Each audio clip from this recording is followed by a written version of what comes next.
On YouTube. The YouTube works too, I guess. We haven't looked outside at all. No, we've barely. I just realized that. No, we keep talking about the polls and then run out of time. We missed the entire sunrise sequence and everything. Yeah, it's not nice looking out there this morning.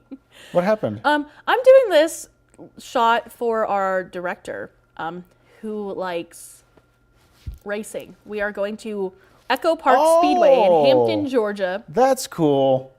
Obviously, there's no cars on it. NASCAR? Yes, this looks like a NASCAR. Yeah, it's definitely not F1 track, but yeah, that's fun. I love that. I love a good speedway. The Auto Trader 400. How cool is that? That's cool. Then they have the Daytona 500 coming up. And then let's go to. Big NASCAR guy myself, actually, when I was growing up. Well, honestly, keeping with the speedways. Hold on, we have another one in. Have you ever gone to a NASCAR or anything like that? We have the, what is it called? You have a raceway? Yeah, we do. In Colorado? Yeah, it's just to the south of where I live. I literally can't think of what it's called right now. And it's NASCAR? No. Oh, it's not. Okay, it's a racetrack, though. No, it's not fancy. Oh, this is the New Hampshire Motor Speedway, because we're talking about cars. This is snowy. You wouldn't want to race there right now. You would, spin out. Oh, that would not be good right there. This is fun during winter, though, or not winter, but it is winter, but Christmas time, because they put up the lights, and you can drive through the lights at the speedway. That's nice. Are you talking about Pikes Peak International Raceway? Yes, Pikes Peak International I know Raceway. it very well. I'm just kidding. I Googled it. Yes. So that's about 15 minutes, give or take, south of my house. In Fountain. From where I grew up, yes. So, yeah. Cool raceway. It actually looks pretty neat. Yeah, not the fanciest track. No, it's not the fanciest. Cool. They don't have big events. Honestly, I don't know if they even do races there very often anymore. But they also do the Christmas lights where you can drive through the Christmas lights. Oh, that's during neat. Christmas time. Very cool. Let's go to. Sorry. So many to choose from, for sure. This is a wintry wonderland there. That looks like some thick, powdery snow there. I love snow. I miss it. I actually enjoy snow myself. An inch or two, call it a day. You do like the light snow? The light snow, yeah. I'm not a foot of snow. I don't think so, but I'll take a little bit of snow here and there. Just like that December 28th day, it was just perfect. I happened to be working evenings and I missed it all. Yeah, you did. I didn't get to see any of it hardly. Ethan and I were in here. I'm clicking really loud. It is loud, yes. Tap, tap. Sorry. Ooh, this is really pretty. Okay. Hopefully this looks as good as the preview looks. Okay, let's see. Oh. Not really. It looked prettier on the preview. The preview still had the sun coming up. Oh, I can't even imagine, yeah. Up a little bit more here. This is Kellogg. Well, no, this is Silver Mountain in Kellogg, Idaho. On that one, I know some of them have time lapses. This one I feel like would look good if there was a time lapse available. Yeah, we could do a time lapse. Let's see if there's a sunrise time lapse. I'm just curious because I remember they don't have the sunrise one just yet. Here's yesterday's. No, yesterday's wasn't as pretty. I'm just imagining this was like a beautiful, brilliant sky. I don't know if it'll actually pan out as much. Maybe they move the camera. No, it didn't look that nice, sadly. And they only have time lapses from the past couple of days, which is weird because our time lapses go all the time, multiple days, right, unless the camera wasn't working or something. Could be. But anyway, so there's that one. Beautiful though, nonetheless. I mean, look at the nice snow up on the. It looks like a snowy Christmas tree. A lot of people pay for that artificial touch, but this is the real deal right here. Pretty cool. And then I was gonna look for one more. Sorry, sure. I'm clicking away still. We have our mall friends. I love them. I should have them come on to XTRA one day. You should interview them. Why not? Bombard, not ask them, just say, hey, come on in. Come on in, open the door. We love them. But anyway, all right, we'll just come back home because it is. Wish we could see them in the mall. Well, we can't, sadly. So we'll come back home and head to Andrews, where the winds aren't too bad just yet, but looking to pick up. Oh, I see that later now. On today. Yeah, it's a little bit. Is that like a westerly wind? I can't tell where we're looking. Yes, this is looking north. Okay. So. Beautiful start to the day there, nonetheless. All right. All right. One of my favorite things to talk about, and I've been talking about all week, the skiing community in East Burke, Vermont, is cheering on Michaela Schifrin. The U.S. skier took home gold in the women's slalom at the Winter Olympics in Italy on Wednesday. She attended the Burke Mountain Academy and won her first gold medal for alpine skiing in the Sochi Olympics in 2014. She went on to win another gold and a silver in the Games at Pyeongchang in 2018. On Wednesday, the 30-year-old Schifrin made history. She is now the first American skier, to win 3 alpine gold medals, despite her success. boat. Words are hard. They are. Her local skiing community says that she still visits every now and then, and they say she doesn't let her fame go to her head, is generally nice, and cares about others. Which is important if you're famous. I feel like famous athletes are a little different than like Singers. like singers or actors, because they still do have, interactions for the most part with the general Normal people? Yeah, normal people, I guess so, because Lindsey Vonn, in the meantime, I only hear of her during the Olympics. Otherwise, she's back to work or whatever she does in the meantime. I mean, she obviously competes throughout the year, but it's not as big as, it's 4 years, the Olympics, and on this big stage. And that's kind of like where I've been at with figure skating this week is like, they have all this pressure. And I'm like, but they've competed at, Worlds or the Grand Prix final, which are big events in the skating world, but they're not big to just the average person. Which is the Olympics for most people. The normal person is into the Olympics because that's just the thing we know. But yeah, you're right. To them, it's everything. And so, yeah, throughout the year, they are busy. They have their other lives as well. But fascinating take. Glad that they were inspired by this wonderful person's success. Look at this video now. Mandrills entered party mode to celebrate 2 birthdays and the Lunar New Year at the San Francisco Zoo and Gardens on Saturday. This footage of the zoo shows the mandrill troop enjoying treats, opening up boxes wrapped up in red and gold paper, and frolicking amid festive decorations. The mandrills were also treated to lucky foods such as oranges, rice balls, leafy greens, and rice cakes. The zoo also said that they celebrated birthdays for 2 members of the troop, a 3rd birthday for Johari, and a 34th for Dora, which is a long time, a very old monkey. Yeah, and in captivity, we looked it up, they can live up to about 40 years on average, so getting up there, but hopefully she has many long years ahead of her. Yes, happy birthday and happy Lunar New Year, year of the horse. Yes. That's what it was, that's right. And from one monkey to another monkey. Oh yes, a baby Japanese macaque from Ichikawa Zoo in Japan. It throws off my cadence. Your brain was going faster than your yes, mouth, I was like, Japan. In Japan, one hearts across the internet after videos of it dragging around an orangutan stuffed toy began surfacing early this month. The zoo said the monkey was abandoned by his mother, Sawyer, shortly after birth, and zookeepers stepped up to rear the primate by hand, raise the primate essentially. Punch was given, it's his name, Punch was given the stuffed animal as a bit of a surrogate mother for comfort and support. And although he is having some trouble getting along with the monkeys at first, they're now coming around to him, slowly becoming part of their troop, and brings along his stuffed toy with him because that, in fact, is his comfort toy. It's like his mom. I love that. He's so small, and his little toy's bigger than he is. And it's all he has right now. Yeah. It's so sad. But he's starting to make friends. He is. That's the good news. Hopefully the troop takes him in nicely, and he'll be along with them just fine and grow up to have a nice, great life. Very sweet video, though. Goodness gracious. Well, we still got a lot more to come this morning on Wake Up West Texas Extra. Thank you for streaming with us. We'll be back in just a couple of minutes. Don't go anywhere.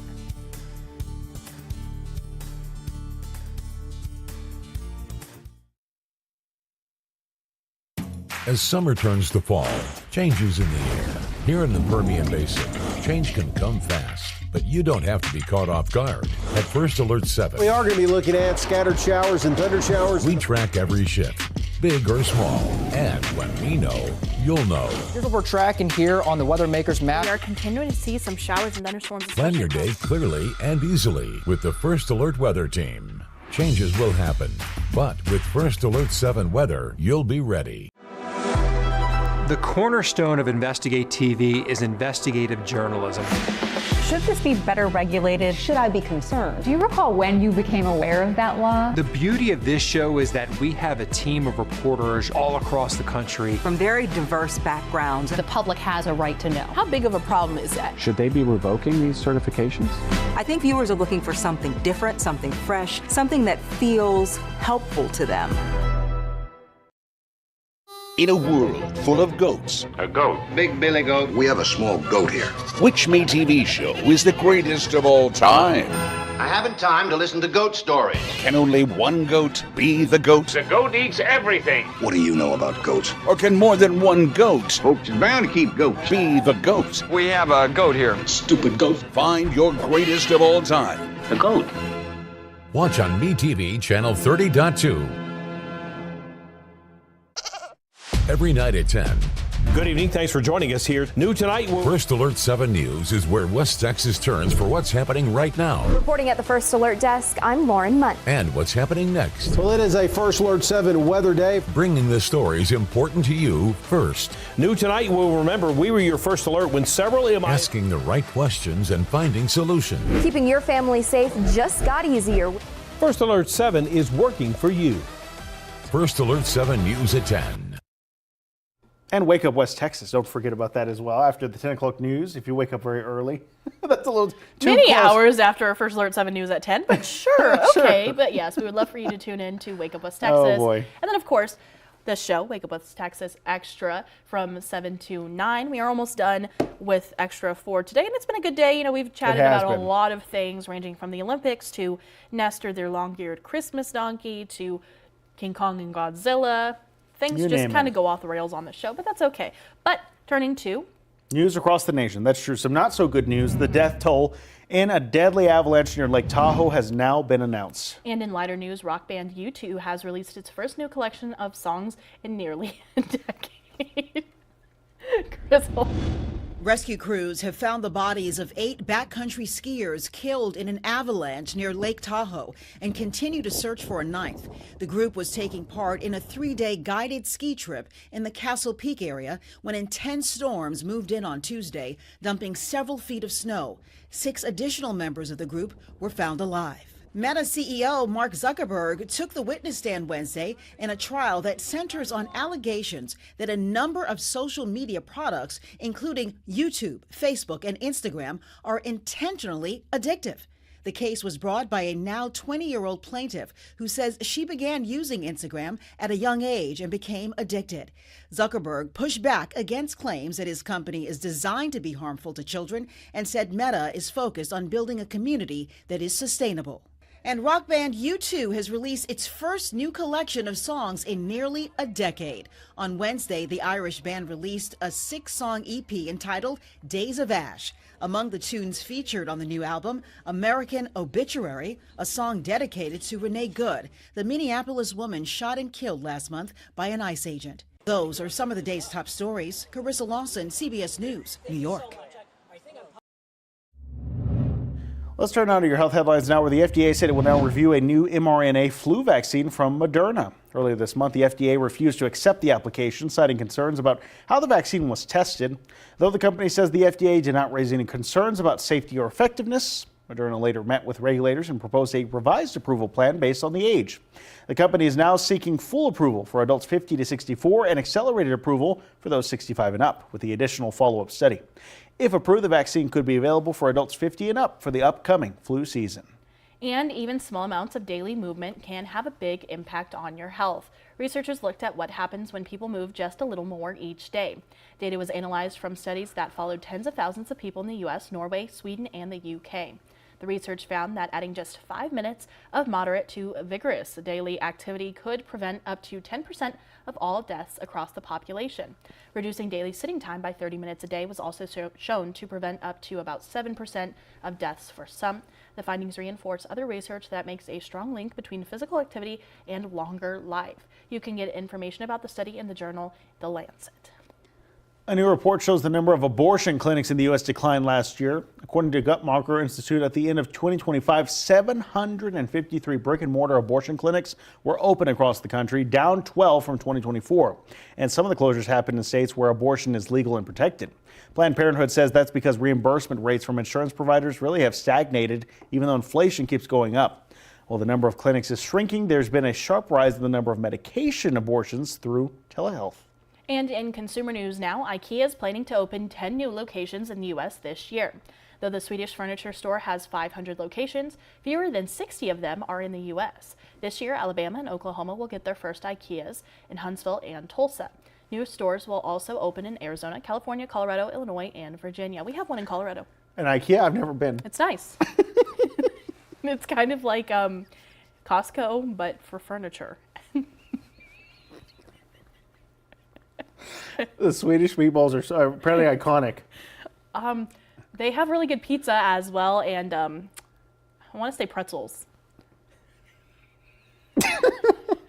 Of course, it turns to food. Yes, Who would we have love guessed? food. We That's get true. hungry by the end of the show. We do. Anyway. Microsoft is planning to invest $50 billion to expand artificial intelligence in poor developing. Oh, darn the food.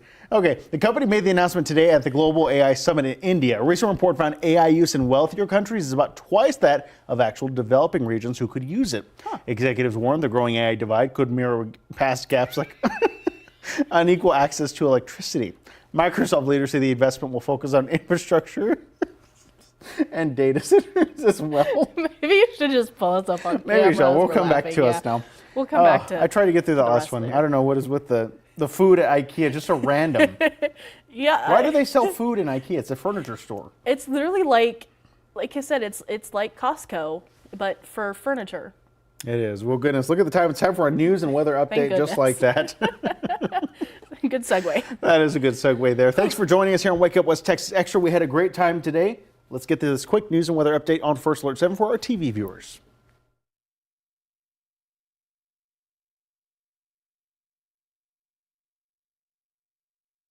From First Alert 7 News, this is a Wake Up West Texas news and weather update.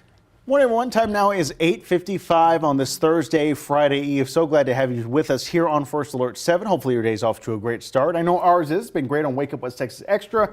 But now time for a check of the forecast with meteorologist Sawyer McRoy. Sawyer, how is it looking outside to start off this Thursday? Yeah, not too bad to start off the day, but we are going to see those winds once again across the region coming up this afternoon and evening. That high wind warning does continue until 9 p.m. Mountain Time, 10 p.m. Central Time tonight for those areas highlighted in purple, the Guadalupe and Delaware Mountains for wind gusts up to 75 miles per hour. Looking outside over the skies of Andrews this morning, you can see those flags waving off in the distance, but not too bad. Temperatures currently ranging from the 40s to the 60s, 57 in Midland, currently 49 here in Odessa, and those winds anywhere from about 5 to 20 miles per hour. Strongest winds currently in Big Spring with winds up to about 23 miles per hour. Those gusts anywhere from about 20 to 30 miles per hour currently. We are starting off the day with mostly sunny skies and quiet conditions. Heading through the day, though, we are looking to see mostly sunny skies and those quiet conditions continuing as well. Temperatures will warm into the 60s, 70s, and 80s. 72 for both Midland and Odessa today, 68 for Hobbs, 77 for Fort Stockton, 83 for Presidio, and winds through the day anywhere from about 15 to 25 miles per hour with those localized spots of higher winds coming up to night lows into the 30s and 40s and a few 50s as well, 45 for both Midland and Odessa.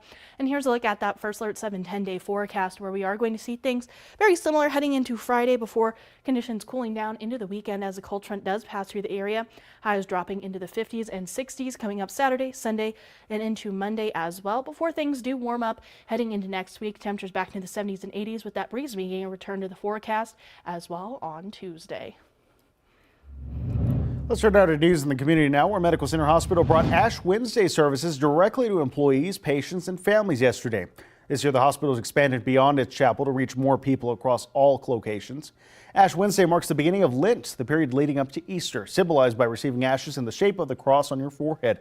The sacrament is typically provided in Catholic churches. However, Pastor Doug Herget says the service at MCH does not discriminate. It's for all Christians of the Christian belief from all different denominations. So we've got all different denominations that are being represented here at the hospital.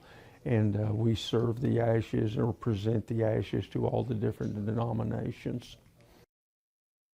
With most nurses working 12-hour shifts, holding the service within hospitals and clinics give them the opportunity to practice religion in the midst of their busy schedules. Because they work very hard and they work under very difficult conditions sometimes, very stressful conditions. But being able to offer them something that they don't have to go outside of the hospital to get, they can get the same services here that they get at their local churches. Last year, MCH served 1,000 people for Ash Wednesday. With the expansion of services across multiple locations this year, the reach is expected to stretch even further across our community. In education, now Fort St. ISD has called a $47 million bond election for May 2nd. According to our partners at KBS Media, the school board approved the election following a 2-year facilities planning effort. A community of facility committee made up of parents, staff, and business owners helped shape the proposal. The group toured campuses, reviewed financial data, and evaluated renovation and construction options. If approved by voters in May, the bond would fund a new secondary building, including a career and technical education center, an academic building, and library.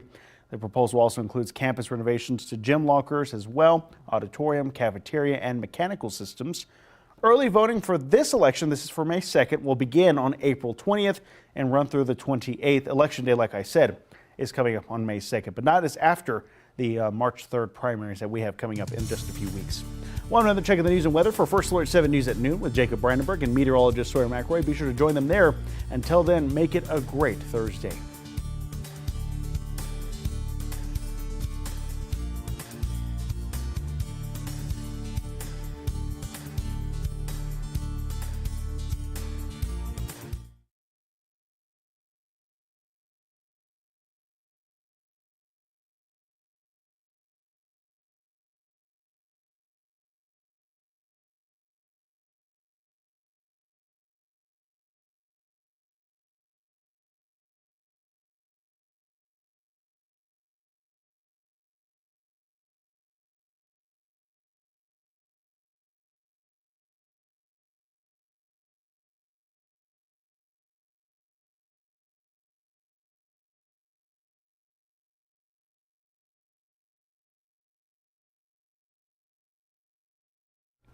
What a show that was. You know, it was a pretty good day. It was. Kind of went downhill at the end of the show, but when doesn't it? So That's true. Well, thank you so much for streaming with us on this Thursday. We'll be right back here tomorrow for another Finally Friday. It'll be a great time again tomorrow. Same time, same place here on Wake Up West Texas Extra.